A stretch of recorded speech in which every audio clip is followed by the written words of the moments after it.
General Wilskin. Well, ang masasabi ko, in every class of the PMA have gathering the community and jury.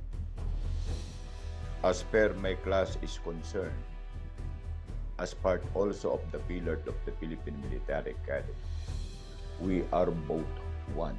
We decided one, we compromise one, and we execute one.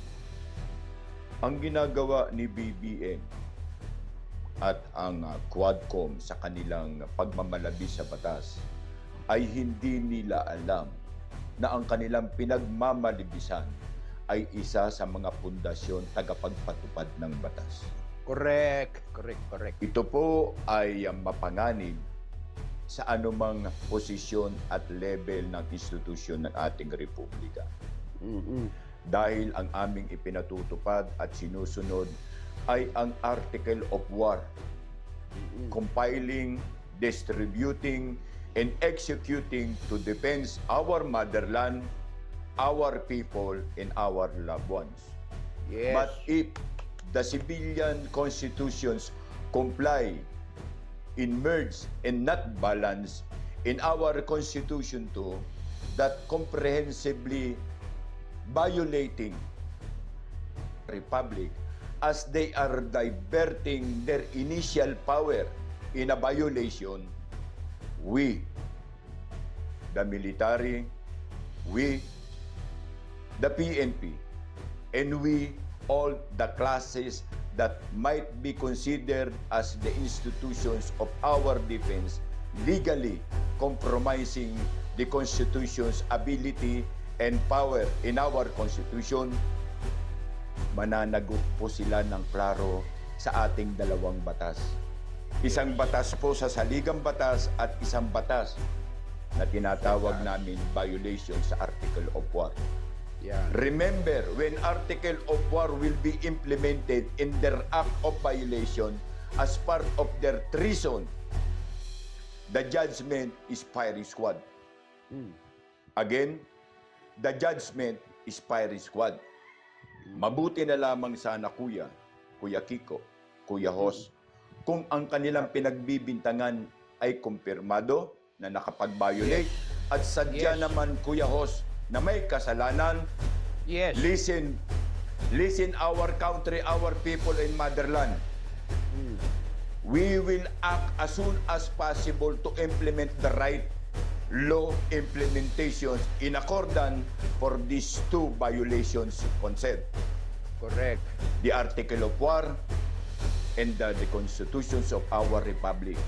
And will be firing under the rule of the firing squad in the line inside Liwasang Bonifacio o Bagong Bayan na kung tawagin ay Luneta.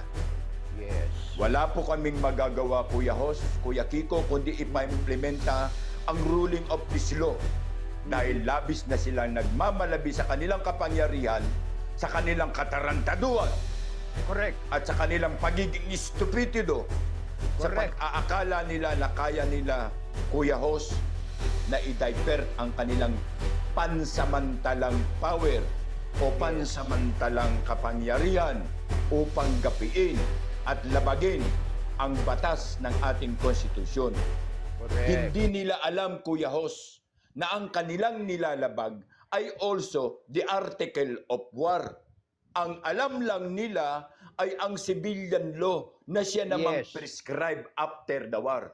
But the person involved of this is a military officer. Yes. Yan po, Kuya Hos, ang pinakamatindi at ang kanilang napakamahirap na tatanggapin sa katotohanan. Correct. Makalusot po sila sa batas ng civilian batas o batas ng ating republika, Kuya Hos. Alam mo yan, na Yes. meron silang haharapin sa batas ng militar, na yan Yes. po yung Article of War. Sa pagiging traidor sa bayan, yan po ang totoo. At yan po ang aming inaantay. Kahapon po ay tinalakay namin ni Kuya Kiko sa kabilang panig ng programa. Okay. Sa totoo lang po, ay hitting the ground. as being men in uniform. Yes. Compiling for this, sa totoo lang, nag-CRY ako. Oo. Dahil ang pagluha ay hindi ibig sabihin karwagan. Ang Oo. pagluha ay isang commitment na gusto niyang maibigay sa kanyang mahal Yes. sa buhay, sa kanyang bayan, ang tunay na layunin. Pero ito ay hindi. In condition of this, kasama ko po yan si Kuya Kiko sa laban natin as the Yes.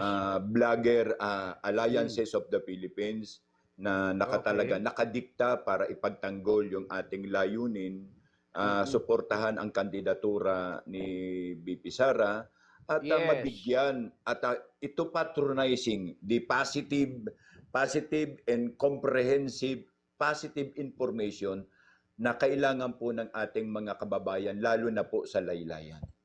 Yes. Kasi ang laylayan, alam naman natin, Tukayo o Kuya Hos, na ang katapat lang ng laylayan ay 1 kilong bigas.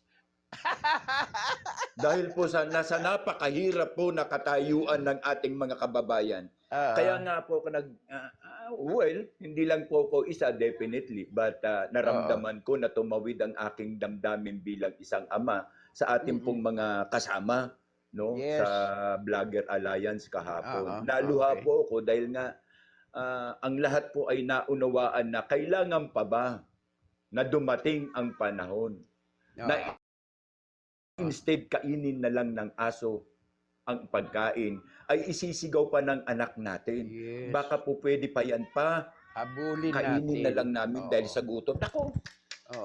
Nako. Ako po yung nagpapakamatay. Nagpapakamatay po ako para maanuhan natin ang ating mga mahal sa buhay. Correct.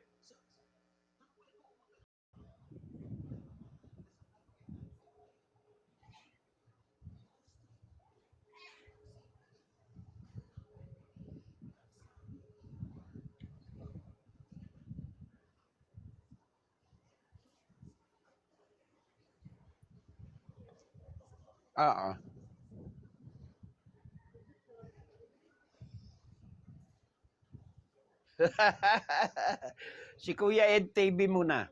Go. Okay, maraming salamat to kayo at I am respecting you because alam ko naman na nauna kang iduyan sa akin ng mga ilang sandali. Okay, ganito. Nung mga panahong nakalipas sa kapanahunan namin ay kahit si Ferdinand Marcos ay sadya naman pong nanikil sa karapatan ng pagpapaliwanag at pagsasalaysay ng saloobin ng isang dominanteng mamamayan.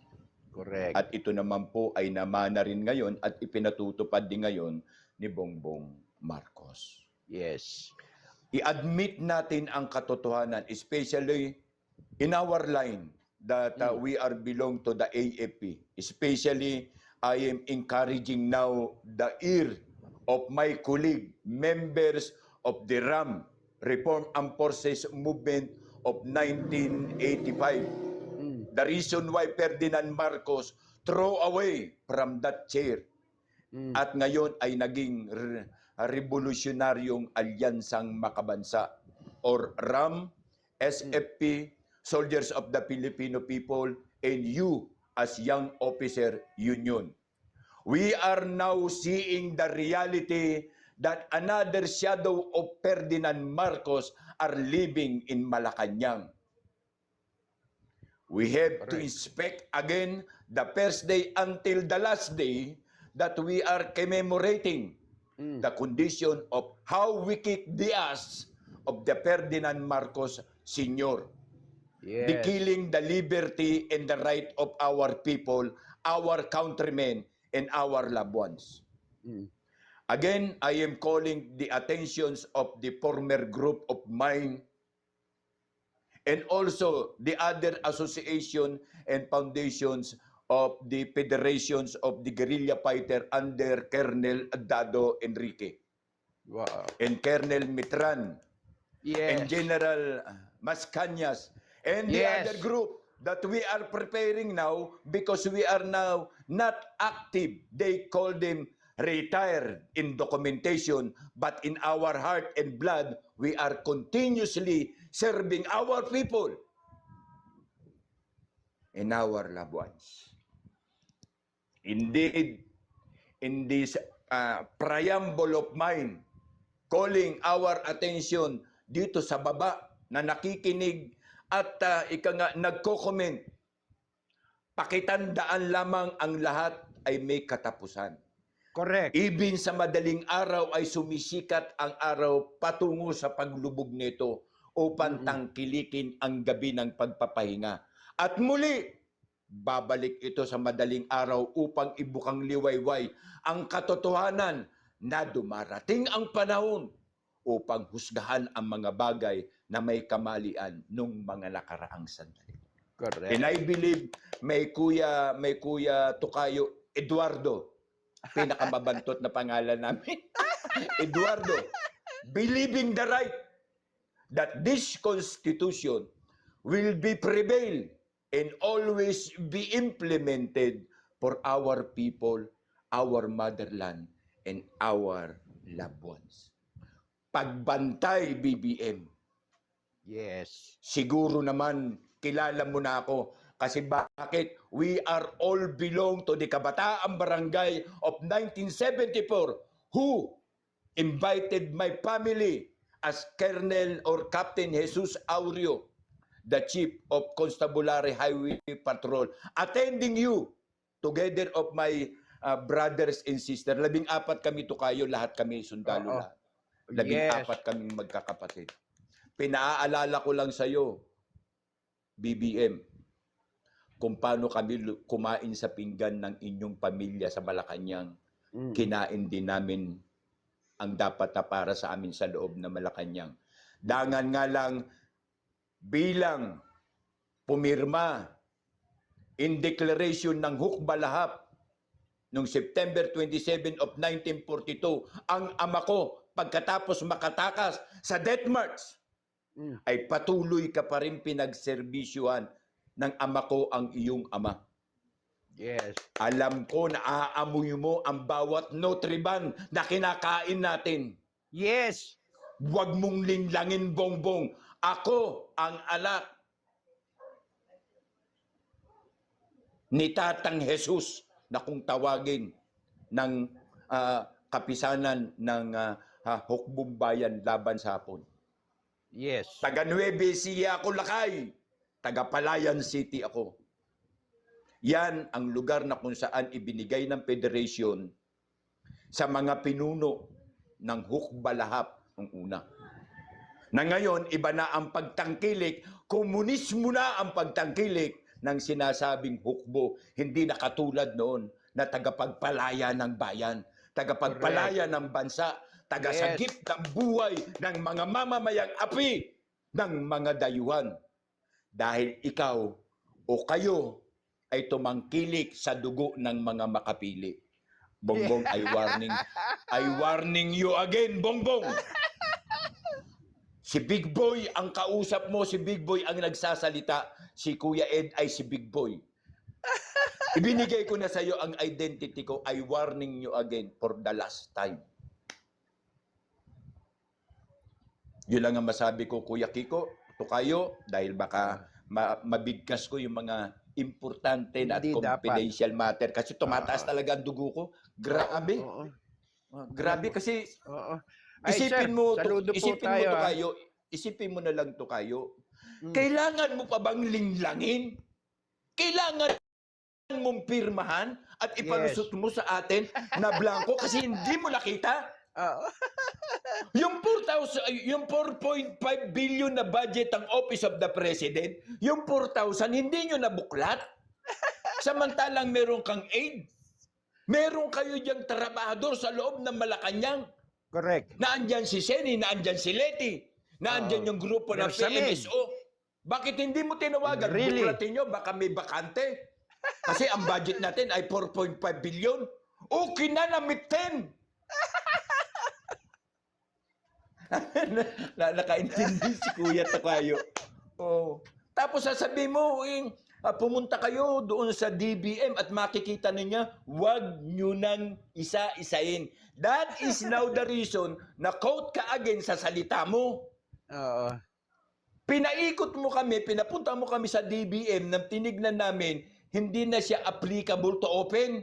Oo. Pero yung remark na sinabi mo, Tukayo, sinabi niya, Oo. wag nyo nang isa-isahin. Okay ka ba? Okay na?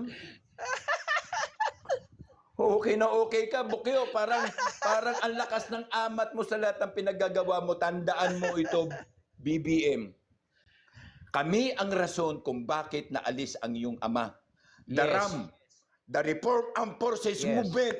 Kasama namin si Ramos at saka si Enrile. Ngayon, si Enrile, Yes. nakipagkaisa na rin sa'yo para i-impeach si Sara Duterte na wala namang kasalanan.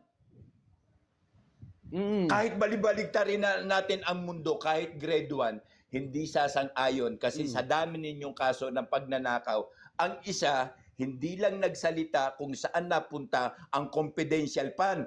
Ngayon, ilang asset na ng intelligence natin sa AFP at saka sa NICA ang pinatay.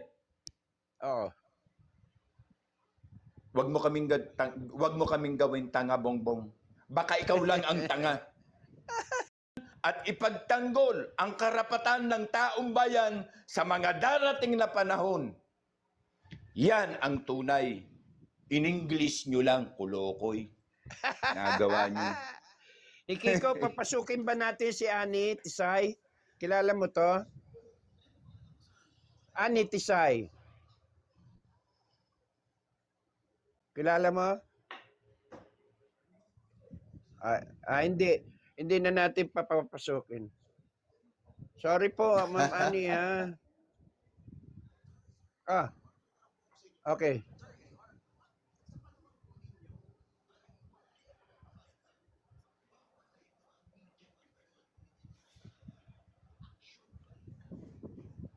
Alam mo kasi ganito yan. Sa totoo Under ka ba lang, ng DCRH, Tukayo? DCRH o KBP? nag-report lang ako dati diyan. Pero Okay. naging volunteer ako diyan.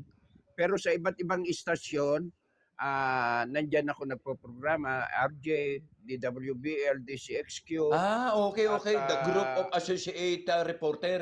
Okay. Oo, at Okay, saka AFP Radio, naging anchorman po ako diyan. Kaya AFP Radio dito sa sa Krame. Oo. Aguinaldo. Kaya nga. Kaya Pero nasa Krame ang kanilang isa. Okay, sige. Ngayon, Sige lang, kuya. Sige lang. ang nung araw kasi yung media malaya lang na nakakapagsalita.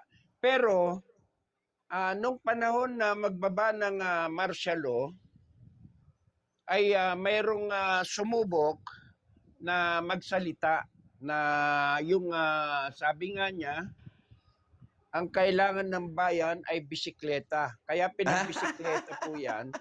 Sa Krame. Kung matatandaan mo, Oo, nakalimutan ko yung pangalan nung Oreta. Oreta. Yan, Oreta. correct. Si Matanda na rin Oreta, talaga ako, kuya. bisikleta yan dahil binastos niya kasi yung ang yung, ikaulad ng bayan, bisikleta ang kailangan. Bisikleta Kaya yung siya sinabi niyang bisikleta ang kailangan ng bayan, pinagbisikleta siya sa Krame. Oo. Si Oreta. Si Ramos ang si Orly. Oo. Kaya yun, tama lamang yun, binastos niya yung Pero malaya ka naman maging mamamahayag, no? Kaya lang, siyempre, martial law, hindi ka basta-basta dahil nung araw ang talagang gumaganap na mga masiselang tungkulin yung Metrocom, no? Yan.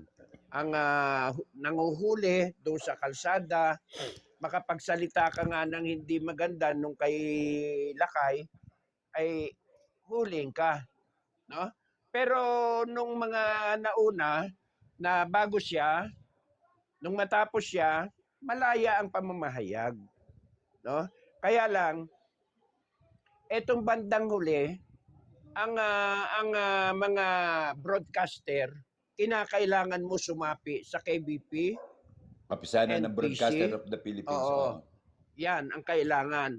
Pero ako kasi, para ako si Ading Bartolome, tsaka si Rapi Tulfo, at tsaka yung iba, na hindi ako sumapi dyan sa mga yan. Kasi hindi marami nakipagkaisa. akong naging tao na miyembro ng KBP, NPC na hindi po tinulungan. 19 before 72 ay nag-start na po ako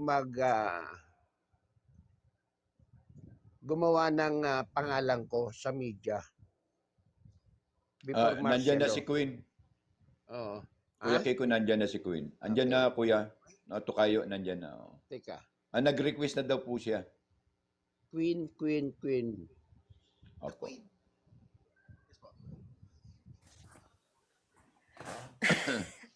Good afternoon. Hi, Sir Bro, Kuya Ed, Idol, kamusta? Opo. Pasensya Welcome na po, Good evening. Kasi Okay lang. alam nyo, marami pumapasok na gusto sirain tong ating live, no? Pero hindi ako kasi basta-basta nagpapapasok kung hindi rin lang may mag-i-endorso, no? Pasensya na po kayo. Tama. Kasi pinapapasok ko Okay lang po po yan, rito pagka may sign po na Duterte, DDS, may isog, Okay o lang lahat. po yun, sir. No? Yes. Aanuhin nyo Yes. po. Kung kayo man ay may mga kasamahan, sabihin nyo lagyan ng DDS. Para na sa ganon, matik yun, papapasukin ko po kayo. Kasi marami